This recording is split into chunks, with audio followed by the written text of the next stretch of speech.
No advento da paz, em 2002, o governo gizou um projeto de reconstrução nacional que passava pela construção de estradas e pontes em todo o país. É nesta altura que o Instituto Nacional de Estradas de Angola torna-se numa empresa estratégica para o país. Joaquim Sebastião dirigiu o Instituto Nacional de Estradas de Angola por 2 vezes e movimentou milhões de dólares norte-americanos. Hoje é acusado pela Procuradoria-Geral da República de enriquecimento ilícito. Nesta reportagem, vamos mostrar documentos inéditos que revelam como funcionava o esquema de corrupção no INEA.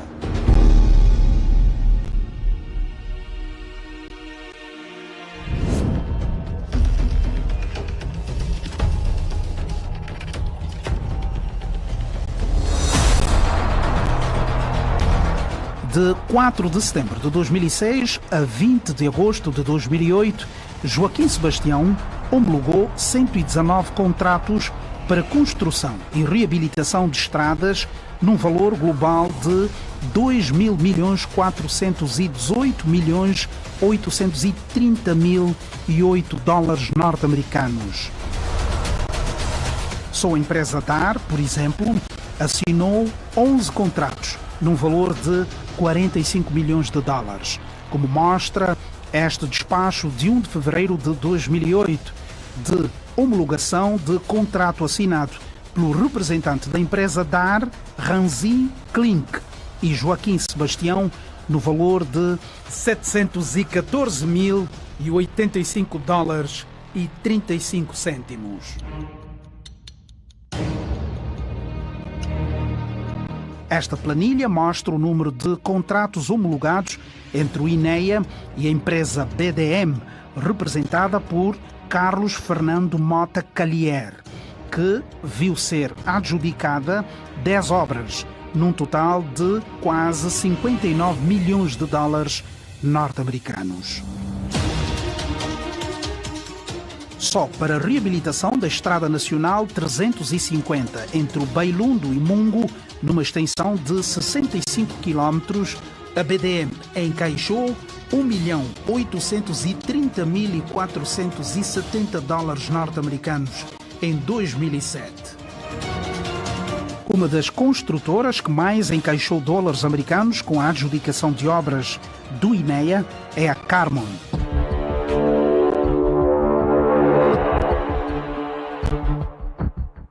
Este contrato foi o primeiro depois de 1 ano da sua criação. O valor em kwanzas é de 462.982.000.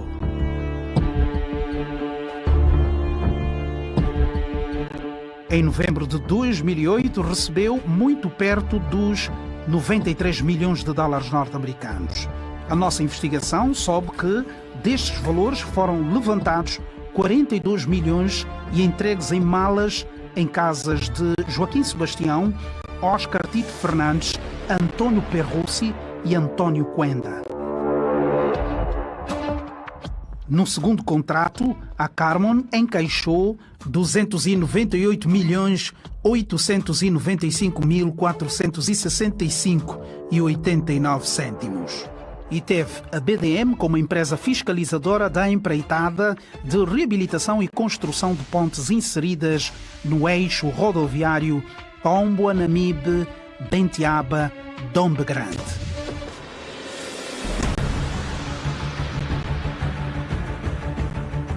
Joaquim Sebastião é sócio das duas empresas.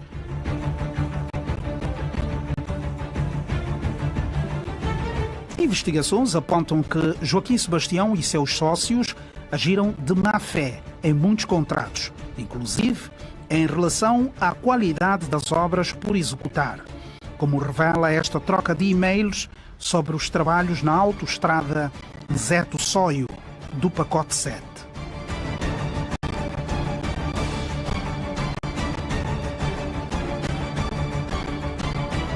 Podemos apresentar pelo menos 5,5 milhões de dólares realizados e não realizados. Por favor, aconselhar que itens podem ser retirados da planilha.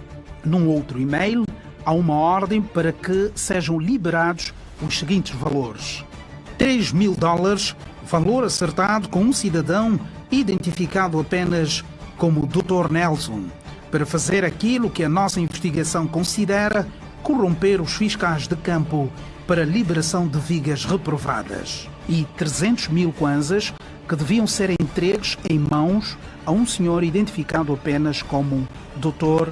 Anand.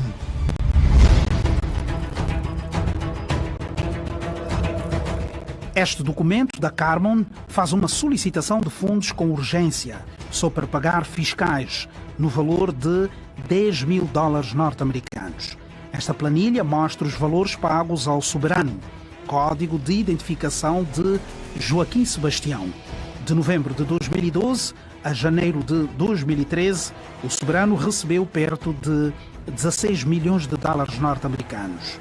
Aqui é possível verificar transferências da ATP Brasil para as contas de Joaquim Sebastião na República Federativa do Brasil. As transferências atingiram os $21 milhões. E mais dinheiro foi posto fora do país por Joaquim Sebastião através da Carmon, como mostra esta carta de solicitação de transferência de valores ao Banco Português BPI para a conta da ATP Brasil Engenharia, no valor de $5.264.000 e $115 norte-americanos.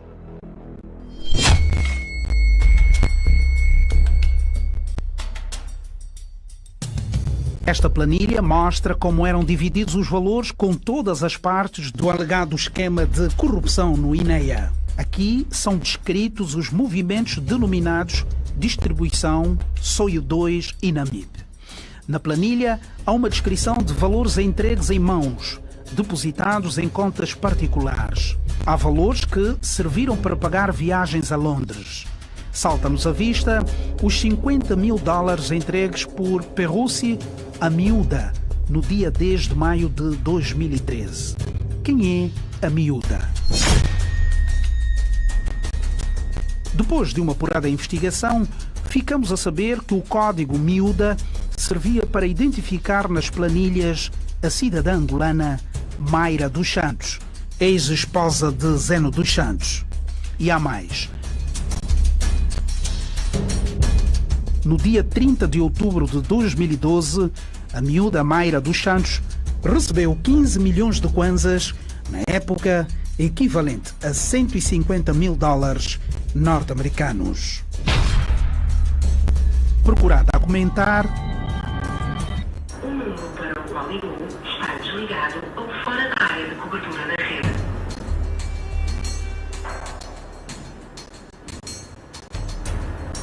O número que marcou está desligado numa área sem cobertura.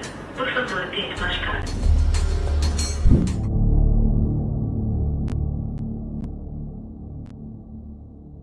Os e-mails que você vê a seguir revelam conversas mantidas entre os beneficiários.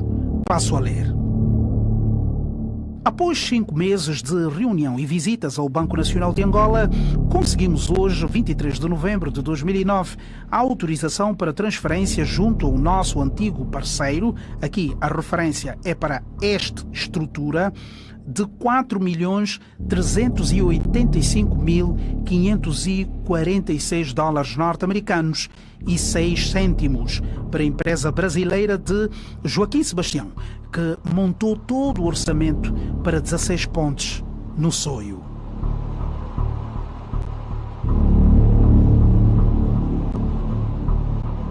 Neste outro e-mail, ao Perrussi, é apresentado os troços onde a empresa Engevia tem condições de atuar de imediato e por ordem de preferência.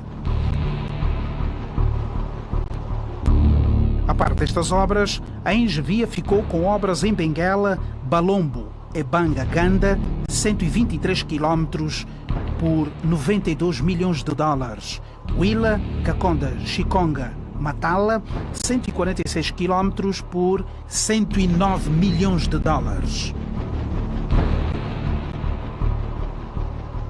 Atente agora para esta planilha de pagamentos saídos do Banco BPI da conta da Engevia, num total de 18.374.649 dólares e 60 cêntimos.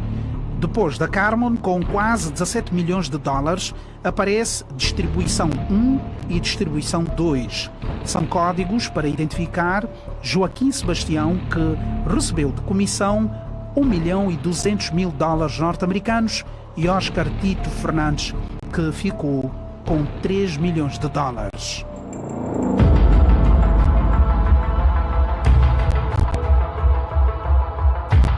Este documento da Carmon mostra mais uma transferência de 4.200.000 dólares para a conta de Tito Fernandes e Joaquim Sebastião para um banco americano em Nova York. Nesta outra planilha, encontramos os valores transferidos para a Telabel, a empresa portuguesa que transferia valores para Oscar Tito Fernandes e Joaquim Sebastião. Só da conta no BPI foram transferidos exatos 31.019.400 dólares norte-americanos. A nossa fonte disse-nos que todos os contratos em que Joaquim Sebastião terá agido como treinador e árbitro foram homologados pelo Tribunal de Contas sem qualquer constrangimentos. A fonte da PGR reforça que o processo ficou facilitado porque dentro do tribunal estava um primo de Joaquim Sebastião, Hélder João Bege, a quem a fonte chama de o facilitador. Foi chefe da 3ª Divisão da Direção dos Serviços Técnicos do Tribunal de Contas e chegou a ser administrador da AGT.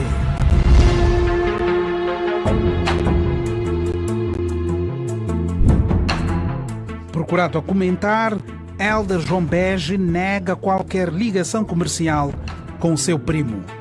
Quem homologa os contratos do Tribunal de Contas são os juízes conselheiros.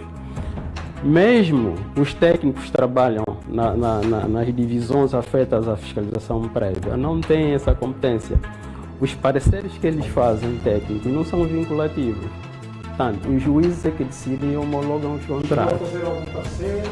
Nunca, até porque eu sempre trabalhei na fiscalização sucessiva, nunca lidei com os contratos, mas nunca mesmo, olha.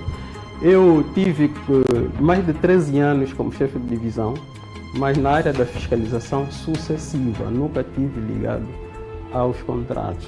É falsa a ideia de que eu tenha feito parte ou tenha ajudado na homologação deste ou daquele contrato. É falsa essa ideia. Quem fez isso está de má fé, simplesmente com o intuito de me prejudicar.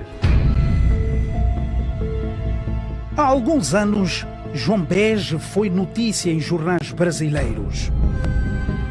Chegou a ser citado como tendo sido arrolado em processos da Operação Lava Jato no Brasil, como lobista, ou seja, considerado pela justiça brasileira como sendo o principal indivíduo que auxiliou a Odebrecht a celebrar contratos em Angola em função da sua ligação com Taiguara Rodrigues dos Santos e a Odebrecht.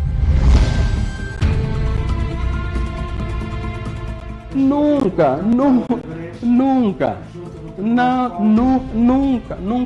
Eu não conheço ninguém na Odebrecht. Está me engano. Eu não conheço ninguém na Odebrecht. Estou numa casa, num apartamento a pagar renda. Estou a pagar renda. Fala-se muito aí que o Joaquim Sebastião ajudou muita gente, não sei o quê. Mas o Joaquim ajudou muita gente, menos a família.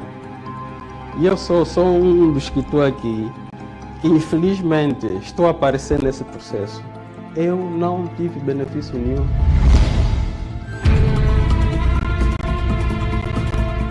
Durante o processo da Lava Jato, a imprensa brasileira chegou também a noticiar que, em fevereiro de 2015, foi-lhe atribuída a nacionalidade brasileira pela presidente Dilma Rousseff. Tudo mentira, cabe engano. Requeri a nacionalidade por naturalização via prole brasileira, por conta dos filhos brasileiros que eu tenho. Esse processo comecei a tratar finais de 2014 ok? Com toda a demora que esses processos normalmente enfermam. No início de 2015, o processo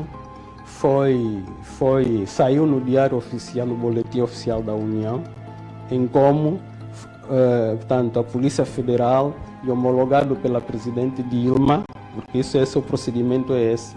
Então, essa confusão toda calha.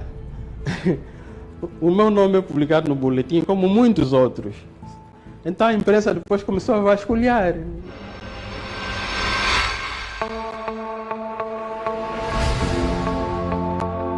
A sua empresa, Exergia Projetos de Engenharia S.A. Angola, tem negócios com o português João Pinto, na Exergia Portugal e com a Exergia Brasil, representada por Taiguara, sobrinho de Luiz Inácio Lula da Silva. Fui vítima do facto de haver essa conexão com o Taiguara. E isso foi especulado pela imprensa jornalística sensacional no Brasil. E o que há é que são aqueles extratos que vai encontrar espalhados na internet. No Google, por exemplo, se eu for lá, vai lá aparecer muita informação, a me ligar o Taiguara, a falarem mal dos lobista, não sei o quê, o Helder, não sei o quê. Epá, porque que eu tenha influenciado em alguma coisa que me tenha beneficiado, não cabe engano. Porque senão eu teria sido arrolado e arguido, ter considerado arguido no processo do Taiguara. Não fui.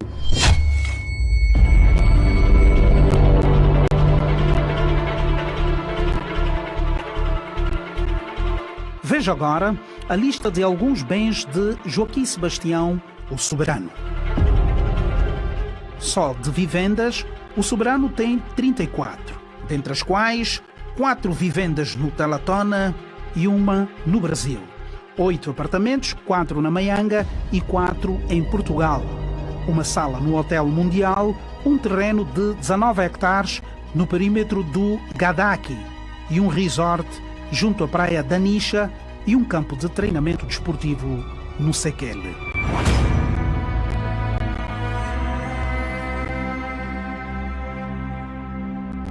Tem também 5 caminhões, 24 viaturas top de gama e declarou à Justiça 5 milhões de dólares norte-americanos em vários bancos.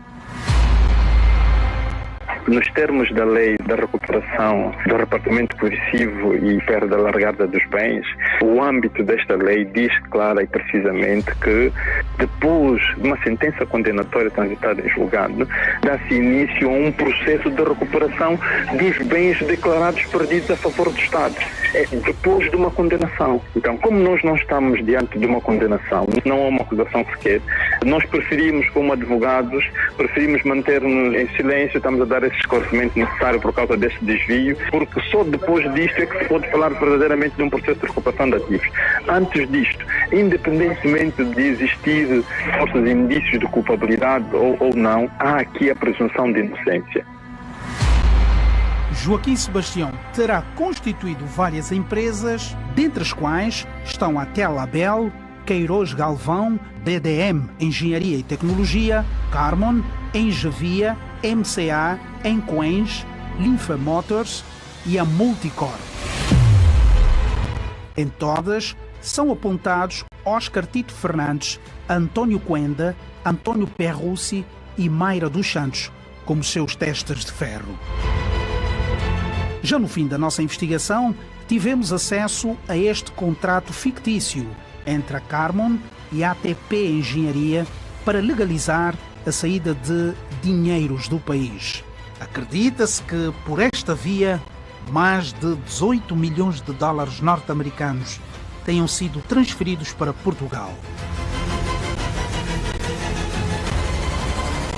No Banco Valor, Oscar Tito Fernandes agia também como testa de ferro de Joaquim Sebastião.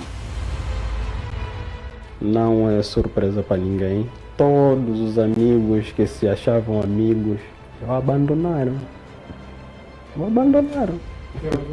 Sim, que ele ajudou. E muitos desses supostamente se enriqueceram. Todos, mas todos mesmo, desapareceram. Então só tinha ficado a família. E eu até na cadeia de São Paulo eu disse ao primo, Deus é bom. Porque se calhar, se você me tivesse ajudado tanto como ajudou muita gente, se calhar eu não tivesse aqui a dar cara, também já tinha fugido. Mas Deus sabe o que faz.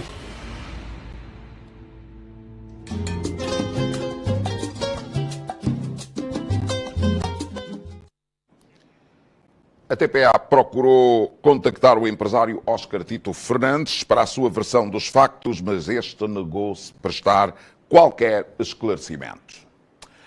E a televisão pública de Angola dá a conhecer